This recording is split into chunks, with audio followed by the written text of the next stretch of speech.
dangerous and complicated national contexts, which sort of makes technology even more important. But, what we've seen with the rise of the Department of Government Efficiency and its influence on federal agencies is that access to IT systems, to data, is sort of access to the levers of government. Today on the Daily Scoop podcast from the Scoop News Group, OPM retroactively changes guidance to tell agencies that it's not directing the firings of probationary employees. Congress eyes a bigger cyber role for NTIA amid ongoing telecom attacks. And the FedScoop team shares their insights on federal IT news coverage under the new Trump administration. It's Wednesday, March 5th, 2025. Welcome to the Daily Scoop podcast, where you'll hear the latest news and trends facing government leaders. I'm the host of the Daily Scoop podcast, Billy Mitchell. Thanks so much for joining me. Let's dive into the day's top headlines. The Office of Personnel Management said Tuesday in a revision of existing guidance that it's not instructing other federal agencies to take personnel actions with respect to probationary employees. The new language in the revised memo reads, quote, "Please note that by this memorandum, OPM is not directing agencies to take any specific performance-based actions regarding probationary employees. Agencies have ultimate decision-making authority over and responsibility for such personnel actions." The update follows the decision last week from a federal judge in San Francisco granting temporary limited relief to pause and rescind those firings at several agencies. In making that ruling, U.S. District Judge William Alsup found that OPM's original January 20th memo on federal probationary workers and its other related efforts likely unlawfully directed the firing of those agency workers. OPM, quote, "does not have any authority whatsoever under any statute in the history of the universe to hire and fire employees within another agency," Alsup said during a hearing on February 27th. Alsup's decision came just before the Department of Defense, which was among the named agencies in the ruling, planned to cut thousands of its probationary workers, and after other named agencies like the Department of Veterans Affairs already terminated probationary staff. Those efforts have been part of the Trump administration's broader efforts to reduce the size of the federal workforce. Since the decision, at least one agency has moved to reinstate its fired federal probationary workers. The National Science Foundation on Monday cited the federal courts and updated OPM guidance in its announcement that it planned to reinstate fired probationers, despite the science agency ultimately being excluded from the court's order. In other news, as Salt Typhoon and other hacking groups continue targeting U.S. telecommunications networks, a bipartisan bill that cleared a key House panel Tuesday aims to formalize a more cyber-focused role for the federal agency focused on those wireless networks.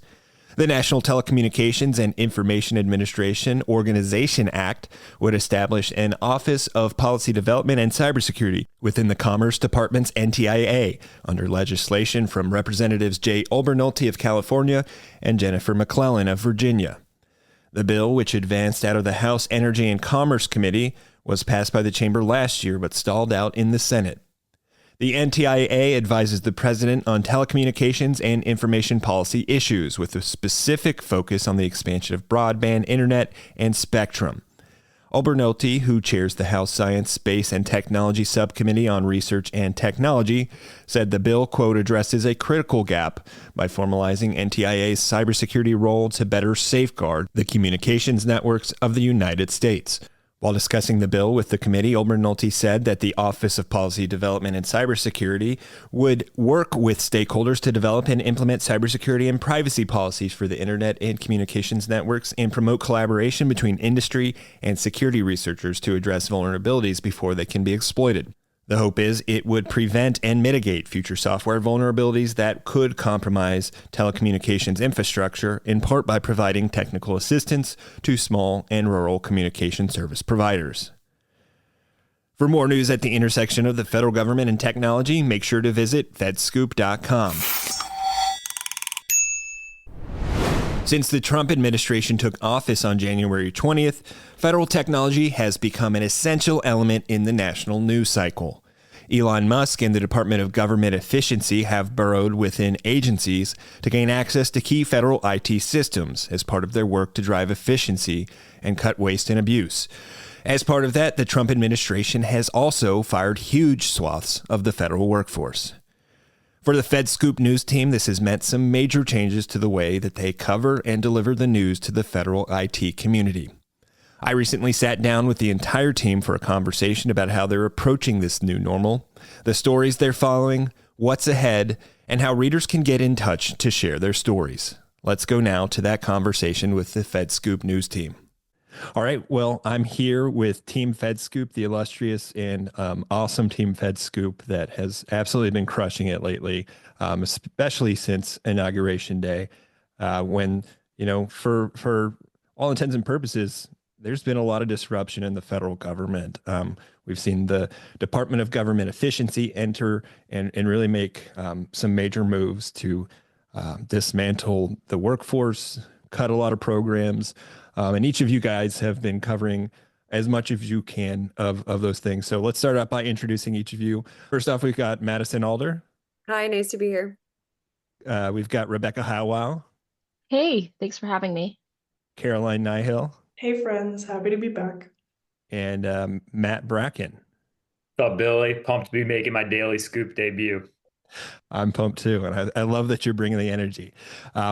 So, I think the best way to, maybe break it down and give the listeners a glimpse of what each of you have been focusing on is kind of looking into, you've all been covering a lot, but some of the most indicative and important stuff that you've been covering. And Maddie, I think we could start with you because you've done a really good job covering the workforce side of it. And with that, as there have been these reductions in workforce, firing of probationary employees and other moves by the federal agencies, in large part led by OPM, which is sort of new, but it also comes with the litigation side because there's been a lot of lawsuits filed. But I'll stop there and I'll ask you a very broad question. You've been covering the workforce and sort of that inherent litigation. What have been some of the key things that you've been reporting on and the trends that you've been seeing? Yeah, thanks for the question. As we've seen, and as you mentioned, a lot of this administration's efforts to reshape the federal government have kind of focused on probationary workers first. A lot of those efforts have included firing probationary employees at agencies across the federal government. What those have looked like is sometimes mass firing calls, sometimes emails that are sent out to people, and in many cases with not very much time to actually pack up and leave the agency. Workers are getting a lot of the same language in the letters that they're getting for their termination. It includes language that it's based on performance, which is something that the workers and the unions that we've spoken to really push back on and say, these workers have gotten really good performance reviews in the past, and it's not related to that.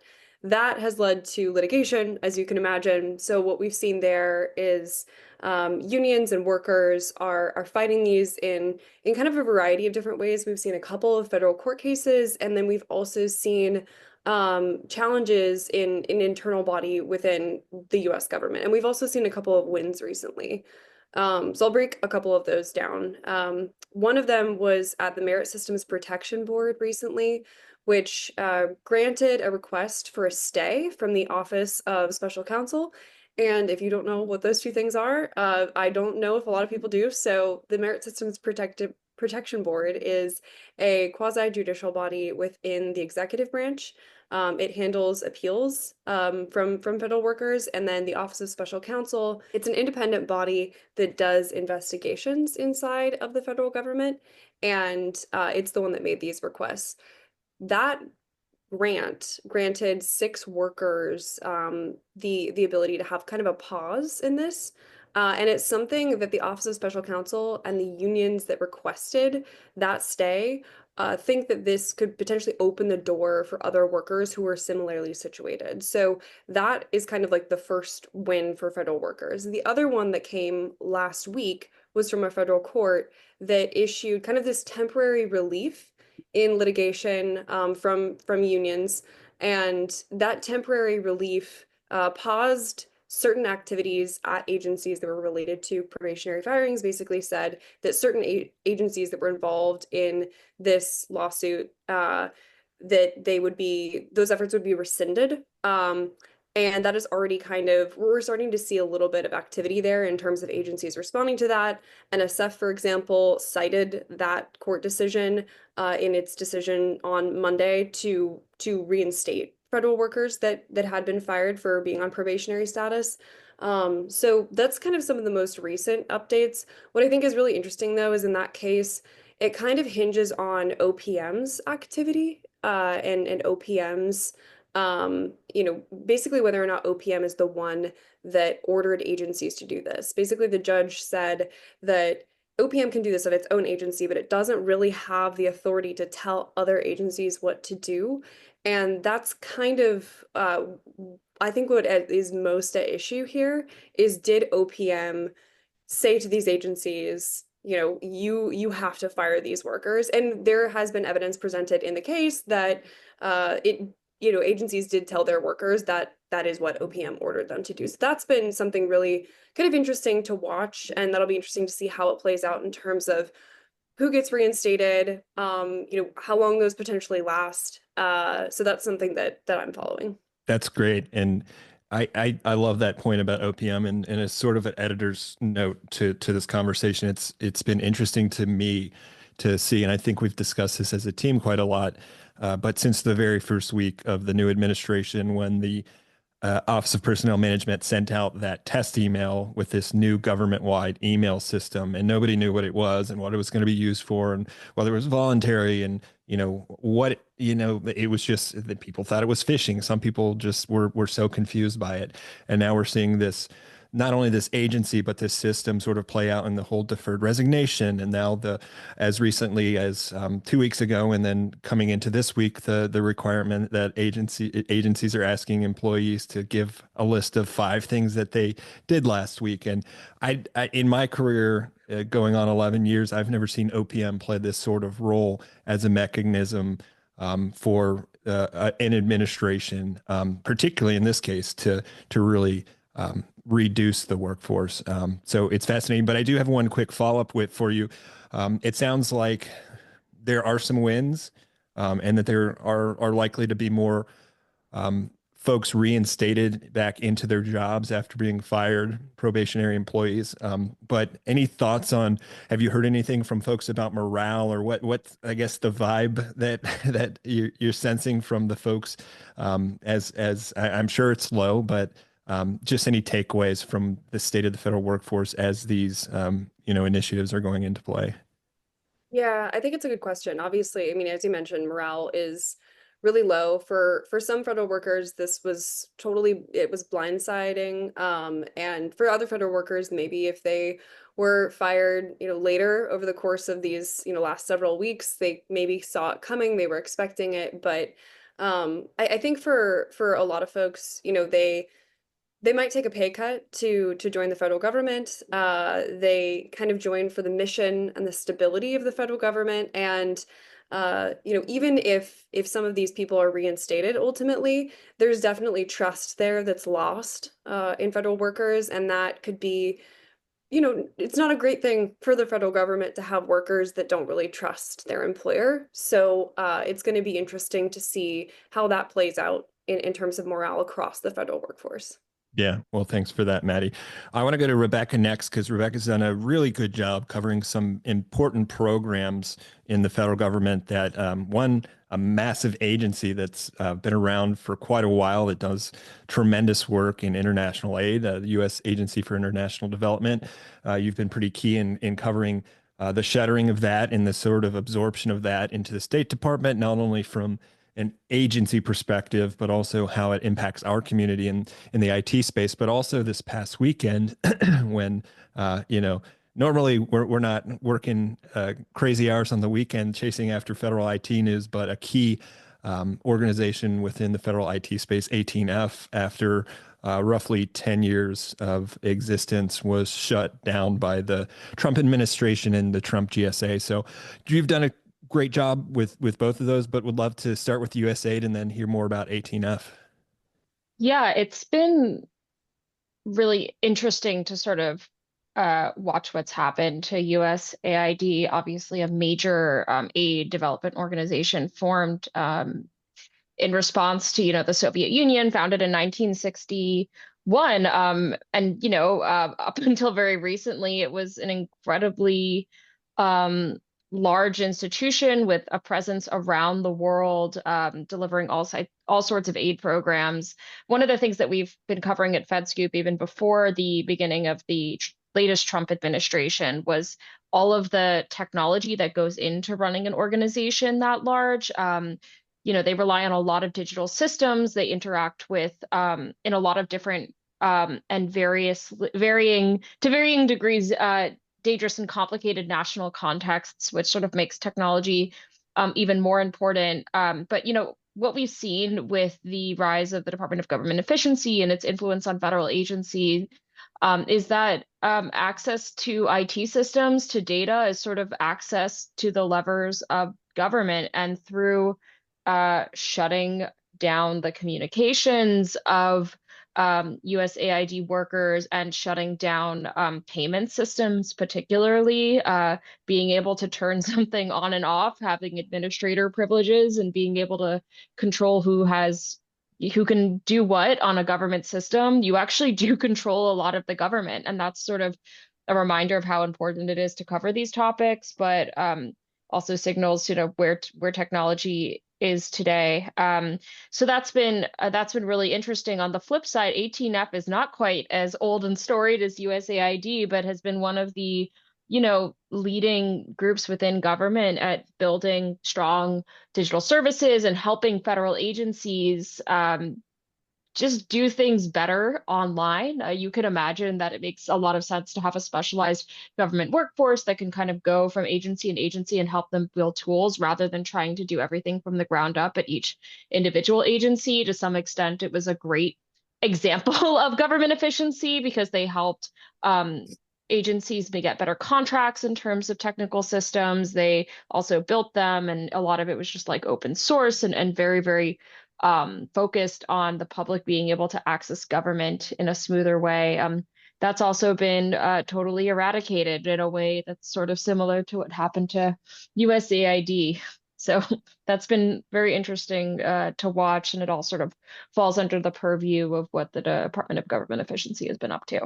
And I think, one thought I have that, tying those two things together in the way is sort of the way that it went down in either case, in that I believe, I can't remember exactly for USA, but I know because of recency bias, 18F, there was a message sent out overnight. It was 1 a.m. based on your reporting that the GSA TTS commissioner sent out the email saying they were closing it down. I believe USAID was something like that as well, but it wasn't with a lot of warning, and it seemed pretty haphazard. And that's just not something you're used to in the government, which is just one way to put it, fascinating and just different. But certainly both of those were really crucial programs. And we'll have to wait and see if there's more of the same to come. Matt, I want to go to you because we were touching on lawsuits when I was chatting with Maddie, but you've covered some different lawsuits, not necessarily in regards to the workforce, but more so this new Department of Government Efficiency, the DOGE. And there's been major concerns with federal agencies about, or maybe the folks looking from the outside in about those federal agencies and how the DOGE is embedding themselves within agencies, entering systems, and then doing not entirely sure what at that point. But there's quite a few lawsuits, and you've been watching those closely. Yeah, well, the main area that I'm watching when it comes to litigation involving Doge was with the Treasury Department's Bureau of Fiscal Service financial payment systems. Within 2 or 3 days of Donald Trump being inaugurated as president, Doge had basically assigned 2 representatives to Treasury to kind of burrow themselves into these BFS systems, which contain the personal and financial information of every American who's ever transacted with the federal government. So if you're a taxpayer, it includes, your name, your birth date, your social security number, all sorts of very sensitive information. And there's a lot of concern from cybersecurity experts and government efficiency experts about are proper security protocols being taken by these two representatives who have ties to Elon Musk and haven't necessarily been vetted in the way that someone who typically does have access to these services would be. So the most recent update is a federal judge in New York kept in place a temporary restraining order preventing Treasury leadership from granting access to Doge representatives to these systems. Essentially, there was a debate on whether or not these Doge gentlemen had read-only access or whether they were able to go into the systems and alter code. So at the moment, they're not allowed to access that system. Basically, the judge is asking Doge to kind of like work backwards and kind of get the security clearances that would be required typically in these situations. But again, I mean, the accessing of these systems has really disturbed a lot of cybersecurity experts. Our colleague with FedScoop, Derek Johnson, had a great piece about a month ago. And some of the sources that he talked to likened the accessing of these systems to an ongoing data breach. So there's a lot of action there, a lot of interest in more than one lawsuit playing out. And it really remains to be seen whether that access will be granted or not. And the next question obviously is what are these Doge people doing in those systems? Why do they need to have access to every taxpayer's financial and personal information? At some point, I'm sure we'll all learn what's going on. But for now, the fact that we don't know, it seems just frightening.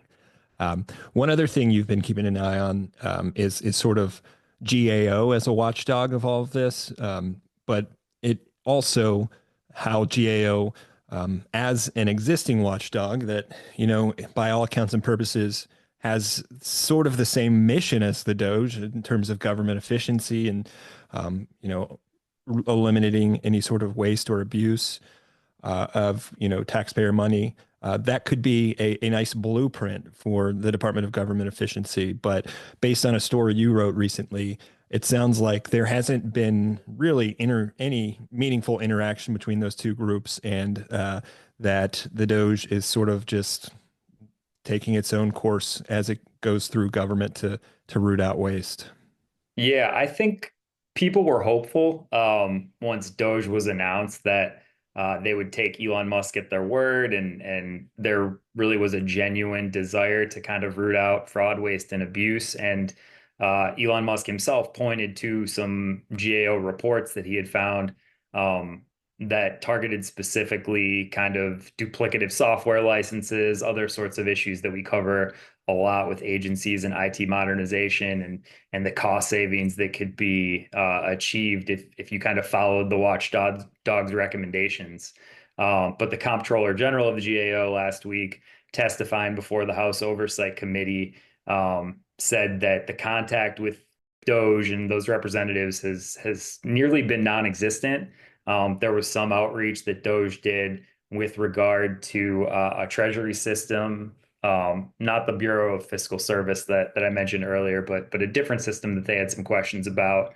So there was some back and forth there between GAO and Doge, but that's been the extent of it. And it is kind of puzzling because, as you alluded to, GAO has this high risk list of priorities that they make available for Congress and the agencies every year. Gene Dodaro, the Comptroller General, estimated that there's 200 billion in cost savings just by addressing those issues that GAO has highlighted. So if Doge, wanted these quick wins to put some legitimate figures on the board, it stands to reason that they could have followed those recs, but that just hasn't happened yet. So remains to be seen if anything will change. It was interesting that the GAO more or less kind of called out the lack of content publicly last week. Yeah, super interesting. One other element that I think we've kind of hit on, that oversight, the watchdog, sort of the levers, the checks and balances in government. We've talked about the litigation, We've talked now about sort of GAO as sort of a watchdog. Caroline, I know you've been keying in on sort of what's been going on Capitol Hill and how Congress has been watching some of this as recently as today when you wrote a story about House oversight and accountability, lawmakers calling for agencies to reinstate probationary employees. Tell us about that story and also just generally how Congress is, trying to be the sort of a body to put this administration in check. Yeah, absolutely. I would love to talk more about that. Today, House Democrats, specifically from the Committee on Oversight and Government Reform, sent another letter, another request to OPM, the Office of Personnel Management, asking for them to not only reinstate probationary employees that were unlawfully terminated, but also to provide documentation to answer a lot of the questions that all of us have been pointing to today. What's going on? How are they using this data? What systems are in play, and what does this mean for their mission of government efficiency? We're seeing a huge push from the left side of the aisle looking to investigate DOJ, but as we know, they're in the minority in both the Senate and the House. And so there's been some tension between the minority and the majority, with Republicans looking to applaud the work that DOJ is doing and look to implement it more in the states. We saw, I believe it was the Idaho governor testify in front of that committee weeks ago. And additionally, we're seeing Democratic minority leadership continue pushing for answers in ways of letters. We haven't seen any kind of hearings yet. I know that recently we reported on Democratic membership trying to subpoena Elon Musk and get him in front of Congress to kind of figure out what's going on as to who's being targeted and why. If the demographics are including, just probationary employees right now, if anything has to do with the DEI stuff that's happening from the administration currently. And Republicans don't really seem interested in chasing that at all. Additionally, we're seeing the proof in the pudding at agencies like GSA, where probationary employees, such as the U.S. Digital Corps, who they're brought in for like 1 to 2 year stints, interact with DOJ in a way that we haven't seen kind of government agencies interact with other seemingly external bodies before. People coming in with non-governmental emails and doing touch bases, asking for coding work, with USDCers saying that they were kind of uncomfortable sharing any kind of sensitive information. And we received documents that showed non-governmental emails soliciting that kind of stuff from probationary employees. So I think that we're seeing Congress continue to pursue a lot of the reporting that we're pursuing and looking to get those same answers and looking to get some transparency from this administration, specifically as it pertains to the DOJ, because largely we don't know. Yeah.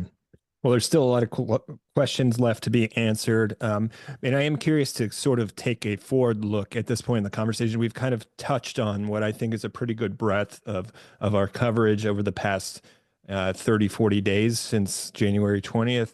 And there's still a lot more to learn, but I would be curious to, hear how you feel like, briefly, how you feel like this has just rapidly changed in a short order of time, and what this new administration and how you're reporting on it, how that's sort of, you've had to sort of evolve to kind of do your job in a different way.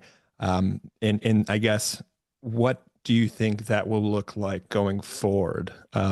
Maybe I can come back to you, Maddie, since it's been a second since you've been on. Yeah, no, I think it's a really great point, and I think something that I've thought about over the last few weeks that's changed a lot, and this might seem small to listeners, but I've never used the time as much in stories. And it's because the time of day that things happen is becoming more and more important, because things are on such short timelines. And I think that kind of distills what we've been seeing as reporters, is just how quickly things are moving.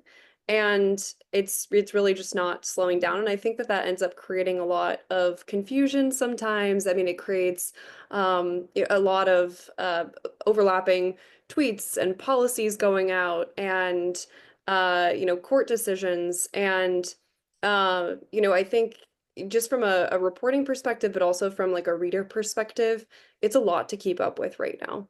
And then I think beyond that, from kind of a technological perspective, something that we tracked during the last administration was the use of artificial intelligence. The Trump administration actually issued an executive order. The first Trump administration issued an executive order on the use of artificial intelligence within the government that the Biden administration then built off of.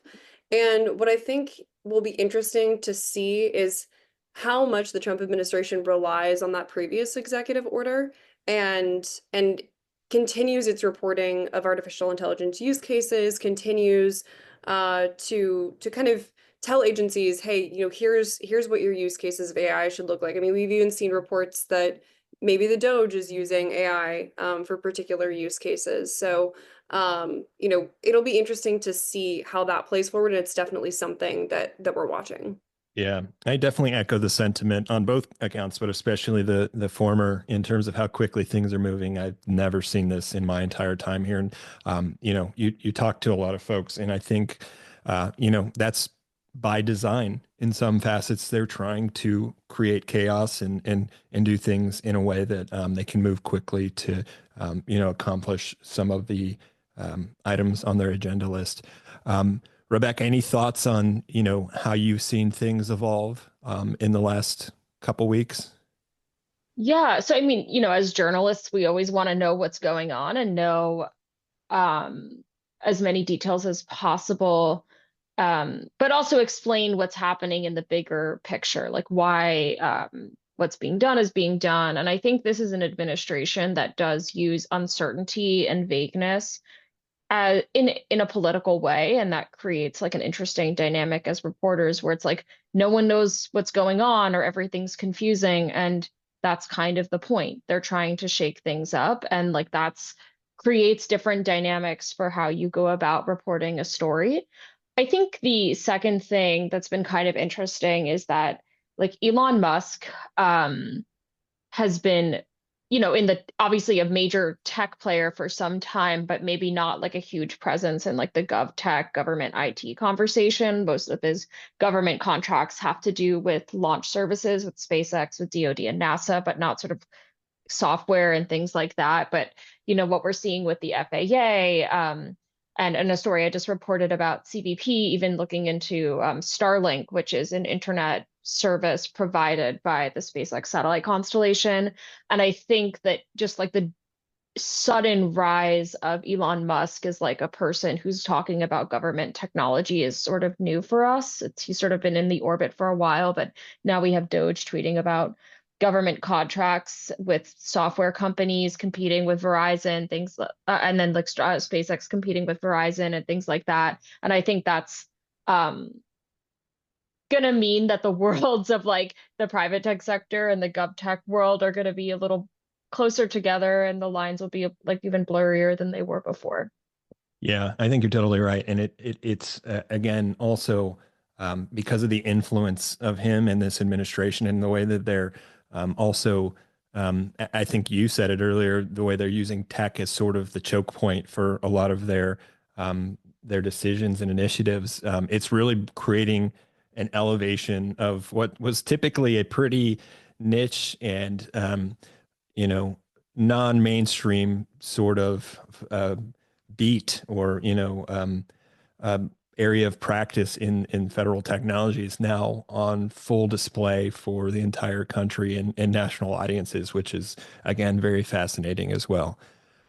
Caroline, would love to hear your thoughts on just your gut reactions to the last few weeks. Yeah, it's definitely been interesting to say the least. I only have experience with the last year tail end of the Biden administration in my professional career, so this is all very new to me, to say the least. It's been really, I think, challenging. And I know that I've shared the sentiment with you all in the office. It's challenging to kind of be hearing things and continue to get the same boilerplate response from the front doors of agencies. The consistent, we're complying with the executive order. And then like continuing to hear in places like Congress, like we don't know what's going on. We don't know what compliance means for this executive order or what the Doge is doing. So I think like kind of the lack of information out there about what is going on is pretty startling. Like you had said earlier, it is pretty frightening. Additionally, as someone kind of earlier in their career, I just think that uh, you know it's just been a different kind of news cycle than maybe we're used to. I know Rebecca was talking about Elon Musk's kind of foray into the GovTech spotlight, but we're also seeing kind of other people kind of getting involved. Like we're seeing Donald Trump kind of have more. His administration have more on like GovTech things that are particular to us. And I just think that that's been such a change from where we were last year, where I think like it was maybe a slower news cycle for us, particularly like, turnaround would look like 2 to 3 days now. Like Maddie was talking about, putting the time in stories and being like, it matters when this happened because it was literally hours ago and something could have completely pivoted or completely taken a 180 from what it was yesterday. So I think it's just a lot of constant change, and if you blink, you'll miss it. So I think that's my thoughts. Yeah, no, I think that's super true. And there's a lot of adjustment and adaptability that goes into it. And I think you guys are doing a great job with that. Matt, any sort of thoughts to tie it all together? Yeah, I mean, I just think kind of like our focus as tech journalists has changed a bit. Obviously, workforce has become a much bigger part of our beats. And also just the stark differences in how the Biden administration and the Trump administration view good government has forced us to kind of reevaluate the types of stories we pursue. It felt like the Biden administration was always trying to tout kind of like these big tech initiatives and projects that they were working on.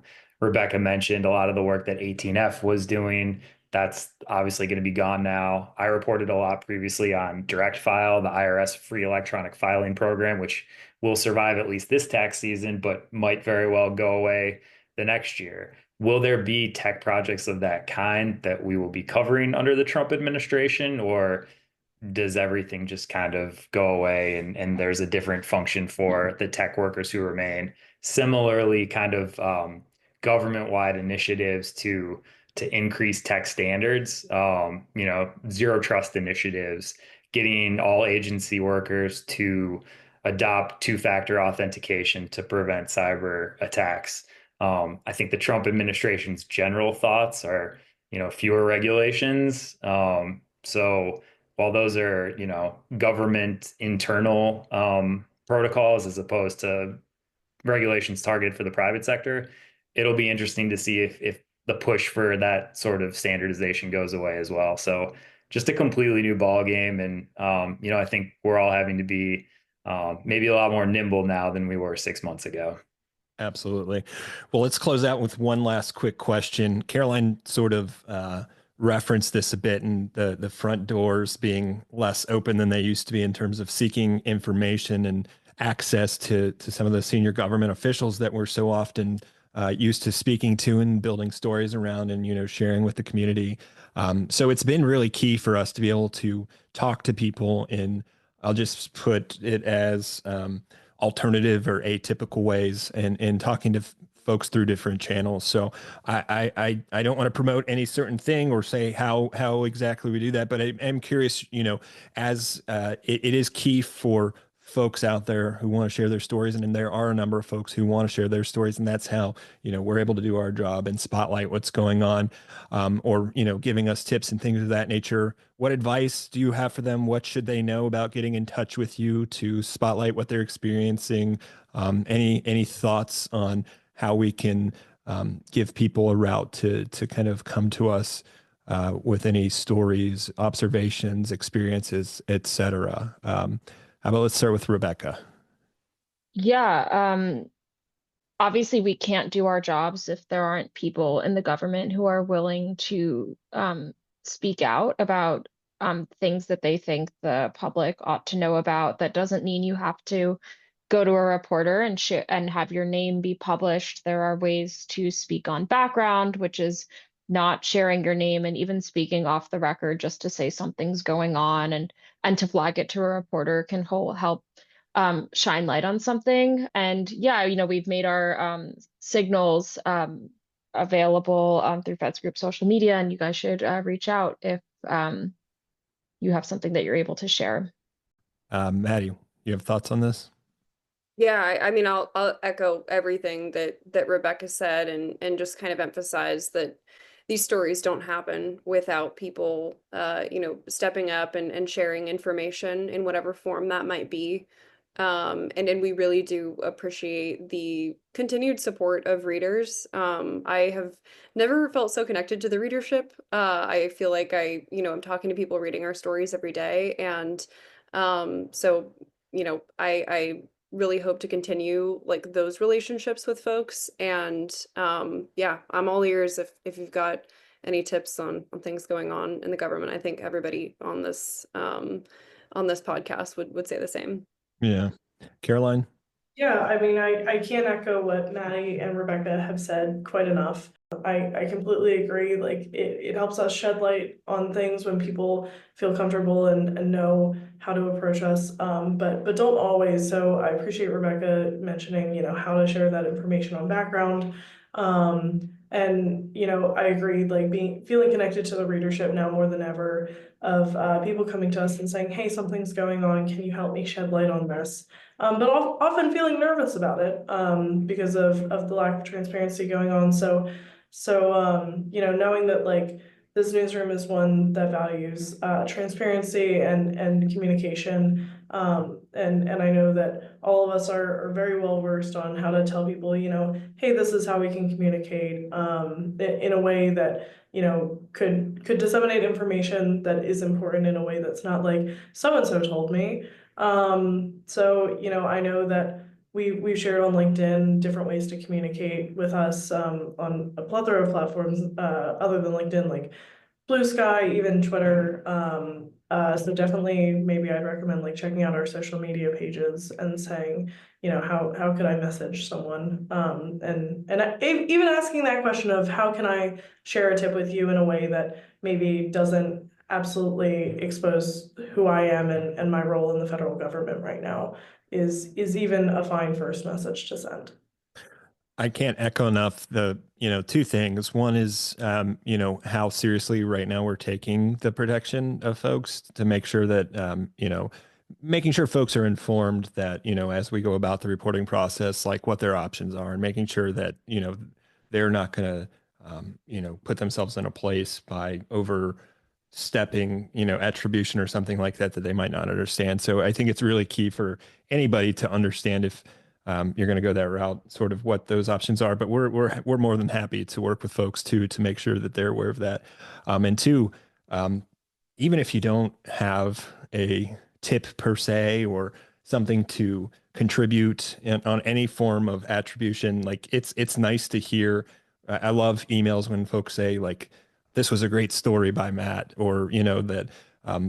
Keep doing more of this type of thing that Maddie and Rebecca or Caroline have done. It lets us know that we're hitting the right mark. And conversely, if there's something we're missing, it's very helpful for folks to reach out and let us know on that too. And that's not, again, something that's going to necessarily inform a direct story, but it lets us know, that we're in the right ballpark or that we need to kind of change or shift our priorities and look into something else. So please, definitely don't hesitate to reach out if you have any of that. Matt, I'll give you the last word on this before we close it out. Yeah, I mean, I agree with what everyone has said previously. I think we're ultimately here to listen, and if that materializes in a published story, that's great. If it's just kind of hearing kind of the tough experiences that federal workers are going through, like we're very happy to lend an ear and maybe connect some dots and really just be like a good sounding board. We take the protection of sources more serious than anything. And I think we all feel pretty privileged to tell these stories. So, keep reaching out, even if you don't have anything, specifically tangible to say. We're all ears and we appreciate the readership and you all considering us. And I'll make sure to give the listeners or, anybody who encounters this on FedScoop or wherever, the details of those connection points, the ways to reach out to us in the show notes so that they can do so if they want. But we take it seriously. And as many people have said, we can't do it without the readers, the listeners, and everybody in this community. But that's it for today. And it's went kind of long, but I think it's really important to kind of give an inside look at how we're navigating this this time as change is abundant. But I wanted to make sure, before we close out, to thank each of you, Maddie, Rebecca, Caroline, Matt. You guys are tremendous at what you do. I know you've been working hard, and it's awesome to see you guys really grow and do some great things during this chaotic time. So appreciate you guys. But for that, we'll wrap up. Thank you guys so much. And everybody out there listening, please continue to read their work and reach out to them if you have anything to offer. For more on federal IT in the Trump administration, make sure to visit fedscoop.com. The Daily Scoop podcast is available on all podcast platforms.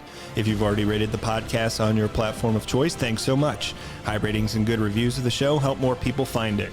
The Daily Scoop podcast is a production of the Scoop News Group in Washington, D.C. Adam Butler and Carlin Fisher help put the show together, and the entire Scoop News Group team contributes. We'll be back next week with brand new episodes. Until then, I'm your host, Billy Mitchell. Thanks so much for listening.